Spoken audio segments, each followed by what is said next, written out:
xam nga dañu yàgg toog fii. ci jotaay yi ma ne la Abdourahmane man j'aime pas faire de critique si ay entraîneurs wala ay joueurs. parce que nag ñoom ce sont des professionnels. dans leur domaine. en la matière.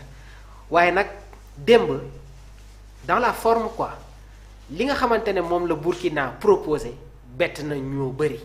parce que nag gars yi jàppoon nañ ne que derby bi dina gën a metti. te seen entraîneur bi Brahma Traoré démb dafa def ay erreur dafa def de très mauvais choix. parce que am na ay yenn match yoo xamante ne mais ay grands joueurs ñoo koy gagné Abdourahmane am na ay yenn match yoo xamante ne des joueurs d'expérience ñoom ñoo koy gagné. et démb Brahma Traoré a fait des erreurs yi nga xamante ne vraiment baaxul woon parce que je comprends pas la non titularisation de Bertrand Traoré. am nga un joueur comme Kaboré nga jël ko teg ko ci banc bi. un joueur d'expérience comme Blati Touré nga jël ko teg ko ci banc bi alors que ñooñu noonu ñun ñëpp xam nañ ne que genre match yi mais ñoom ñoo koy football. léegi nag démb je pense que équipe ivoirienne bi li ñu njëkk a def mooy dañu remporter la bataille du milieu. parce que nag Burkina ci ginnaaw suñuy projeté wu ils sont à 3 mais quand l'équipe ivoirienne a la balle dañuy nekk 5 ci ginnaaw. léegi nag dafa am benn joueur boo xamante ne moom jàpp na ne que actuellement c'est le meilleur défenseur du monde. muy Tapsoba. il faut qu'il revienne un peu sur terre du dem ci duel yi il ne fait pas de marquage et du bëgg a def benn tac en fait moom dafay incarner benn supériorité. non mais attends yow fii ay axe central yu la gën a aay. yu la gën a expérience loolu yu la gën a am vécu ñoom ñoo fi c'est-à-dire man j'aime pas faire de critique sur un joueur mais hier je n'ai pas aimé son attitude parce que nag c'est un jeu collectif et aujourd'hui si un joueur se dépense dafa war a am du répondant.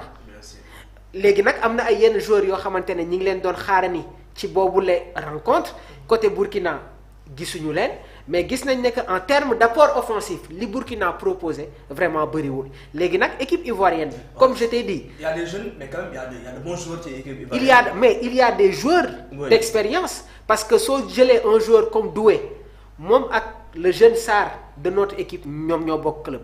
mais gis nga Abdourahmane hier il m'a surpris. parce que c'est un défenseur très technique. xoolal sur ses relances. des passes verticales ay passes yoo xamante ne daf koy def avec une certaine assise. mais Kosunu il est dans le championnat italien te il est titulaire ci clubam. Evan Dika mi ngi football AS Rome. Konan début de compétition bi dafa indaale woon fukk mais je pense que Emerse Faé xaw na ko rectifier tuuti. léegi nag démb Emerse dafa def un choix très fort parce que am na ay match yoo xamante ne daf ñu proposer Sangaré.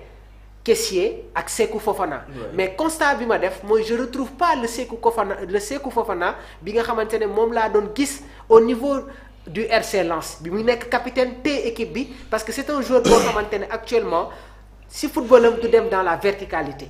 léegi Oulay bi match bi Côte d'Ivoire mujjee joué ci phase de poule yi face au Gabon mais il a été élu meilleur joueur.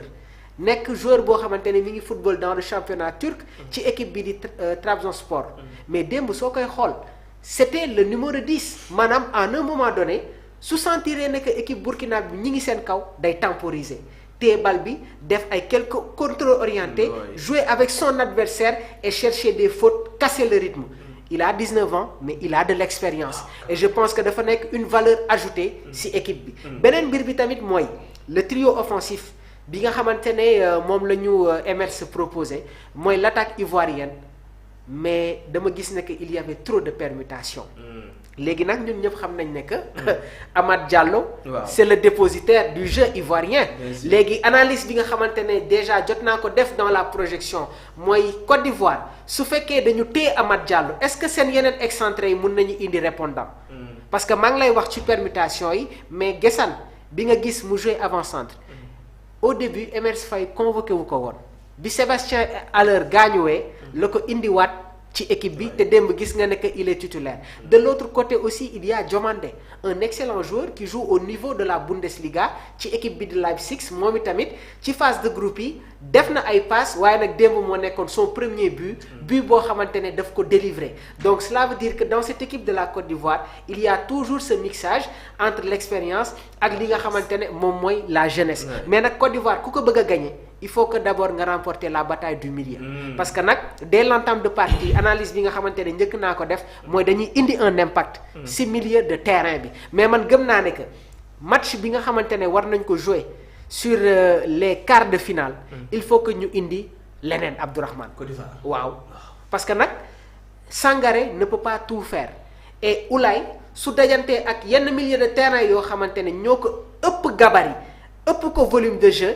Kessié hier je l'ai senti un peu lourd ñun ñëpp xam nañ ne que c'est un joueur très technique mais ce n'est pas le même Kessié bi nga xamante ne moom moo nekkoon ci équipe bi di AC Milan laata muy dem ci FC Barcelone mais en termes de structuration Emerse Faé daf ñu proposer leneen loo xamante ne tàmmuñu woon nag di ko gis parce que tamit dans la gestion tactique il y a une évolution il faut le dire parce que oui allez-y am na match bu difficile benn xaar contre Égypte un match difficile waaye nag Égypte seen défense bi rassuré wu ma parce que bi ñuy finaalu ak ñoom dañu amoon benn défense de fer et dafa am koo xamante ne daf leen manqué actuellement au niveau de la charnière centrale muy Abdelmonem moom moo raté woon le deuxième penalty bi nga xamante ne Égypte raté woon na ko face au Sénégal ci finale bi jamono ji quitté na le championnat égyptien mi ngi au niveau du championnat français ci équipe bi nga xamante ne moom mooy OGC Nice mais blessure moo tax convoqué wuñ ko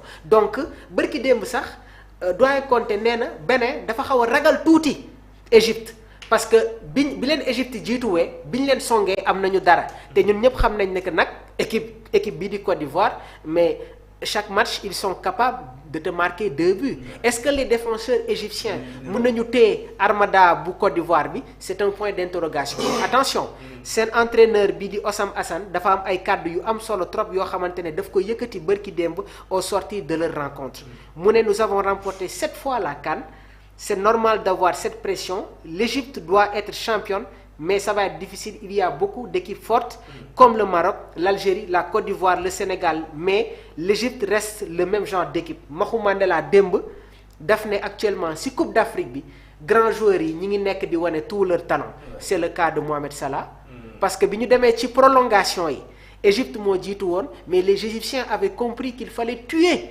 le match et sur une action mais Mohamed Salah a montré quand même que c'est un très grand joueur et but bi nga xamante ne dugal na ko course bu mu njëkk a def mais ça montre qu'encore une fois cette équipe égyptienne bokkul woon ak Égypte bi nga xamante ne moom moo doon terroriser le continent africain mais quand tu as cette équipe où tu retrouves des joueurs comme Marmoush Trezeguet Mohamed Salah ñoom Ahmed Fati mais attention day pour maanaam il faut beaucoup gis nga Égypte l'équipe égyptienne ak l'équipe camerounaise ñoo yam ci benn affaire. mën leen taxul nga gagné leen. non Égypte mën nga ko mën non l'équipe ivoirienne est nettement supérieure. li ñu pratiqué wul ci football.